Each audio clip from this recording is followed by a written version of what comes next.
और भारत माता के चरणों में कोटि कोटि प्रणाम। देश की स्वतंत्रता के यज्ञ में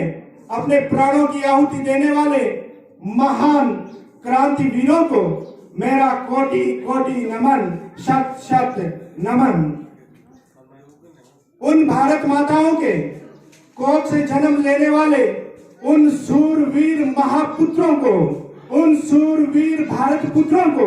जिन्होंने देश की एकता और अखंडता को बनाए रखने के लिए देश की सीमा के ऊपर सीना ताने हुए खड़े हैं, उन वीर भारत माताओं को और उन वीर भारत पुत्रों को मेरा कोटि कोटि नमन। आज राष्ट्रीय पर्व के पावन अवसर पर आयोजित इस पवित्र अमृत कार्यक्रम में विराजमान कार्यक्रम के मुख्य अतिथि महोदय, जन जन के लोकप्रिय, हम सब के लाडले और गांव के विकास के लिए कृत संकल्पित परम सम्माननीय सरपंच साहब महोदय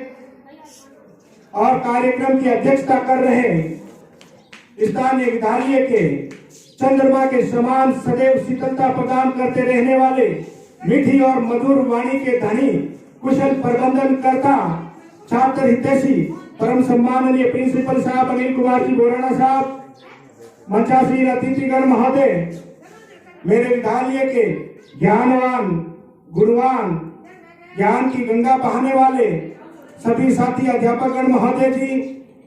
राष्ट्रीय कवि और वरिष्ठ लेक्चरर शंकरदान जी सर और हमारे विद्यालय के एकमात्र कौरव श्रीमान धनाराम जी बेरा साहब और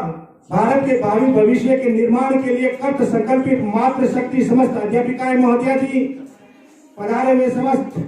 ग्रामवासी और अभिभावक महोदय जी और मेरे प्रिय विद्यार्थियों, आप सभी को भारत के 73वें गणतंत्र दिवस की बहुत बहुत बधाई हो, बहुत बहुत शुभकामनाएं। आज ही का वह ऐतिहासिक दिन है जिस दिन हमारे देश का गणतंत्र के रूप के अंदर जन्म हुआ था और आज का ही वह ऐतिहासिक दिन है जिस दिन हमारे देश में प्रथम बार राष्ट्रपति जी का विधिवत रूप से निर्वाचन हुआ था। पंडित जवाहरलाल नेहरू जी ने कहा था, राह पर चल पड़ा एक राष्ट्र है जो अपने अतीत के सामाजिक और राजनीतिक खोल को त्याग कर अपने द्वारा बनाए गए नए आवरण को पहनने के लिए तैयार हो रहा है। जी हाँ, आज ही का वह ऐतिहासिक दिन है जिस दिन विश्व के सबसे बड़े लोकतांत्रिक देश का, विश्व का सबसे बड़ा लोकतांत्रिक लिखित संविधान को लागू किया गया था। भारत का संविधान दुनिया के संविधानों के अंदर एक अनोखा दस्तावेज है, एक विलक्षण दस्तावेज है, एक अद्वितीय दस्तावेज है, क्योंकि भारत के संविधान के अंदर संसदीय संप्रभुता और न्यायिक पुनरावलोकन का अद्भुत समागम किया गया है जो उसे विश्व के संविधानों के अंदर एक अद्भुत पहचान दिलाता है। भारत का संविधान, बाबा साहब भीमराव जी अम्बेडकर ने कहा था कि भारत का संविधान एक विलक्षण प्रतिभा का धनी है जो विश्व के अंदर एक अलग ही पहचान रखता है, क्योंकि भारत के संविधान के अंदर वो विशेषता निहित है जो हिंदुस्तान की शांति काल और युद्ध काल दोनों ही परिस्थितियों के अंदर देश की एकता और अखंडता को बनाए रखने की विशेषता निहित है। भारत के सर्वोच्च न्यायालय के पूर्व न्यायाधीश एस.एच. कपाड़िया जी ने कहा था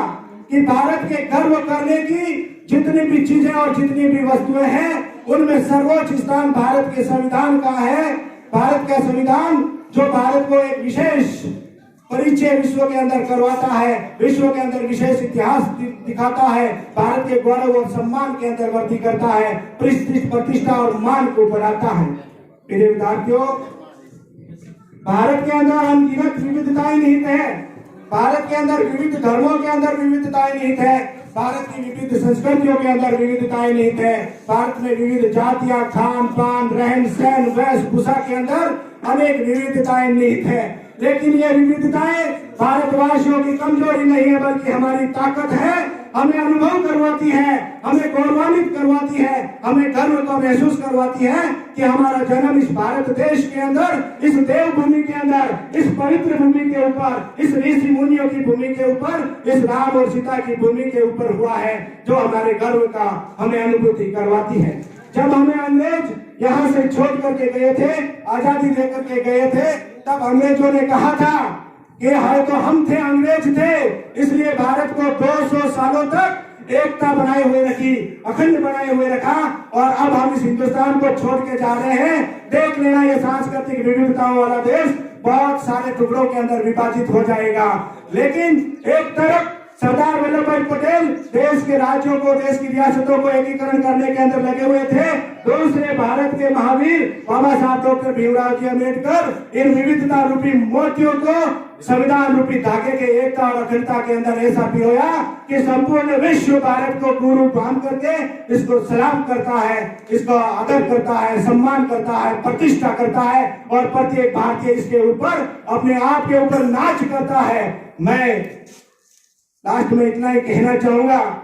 ना सरकार मेरी है, ना बड़ा सा नाम है मेरा, मुझे तो बस छोटी सी बात का गुरूर है कि ये देश मेरा है और मैं इस देश का हूँ, ये भारत मेरा है और मैं भारत का हूँ। इसी राष्ट्र के अंदर, हमारे विद्यालय के अंदर एक बहुमुखी प्रतिभा श्रीमान धन्नाराम जी बेरा साहब भी है, उनको भी बहुत बहुत प्रणाम करता हूँ, क्योंकि वह राष्ट्र की सीमा के ऊपर देश की फौज का गौरव भी बढ़ा चुके हैं, देश की सीमा का मान बढ़ा चुके हैं, और अब हमारे विद्यालय के अंदर बच्चों को शिक्षा देकर के हमारे राष्ट्र के अंदर से राष्ट्र के गौरव और मान और सम्मान को बढ़ाते हैं। हमारे विद्यालय में सभी सारे फनकार हैं, सभी एक से बढ़ करके एक ऊर्जावान, ज्ञानवान सभी स्टाफ गणों को भी मैं नमन करता हूँ। भारत के संविधान निर्माता बाबा साहब भीमराव जी अम्बेडकर, साबरमती के संत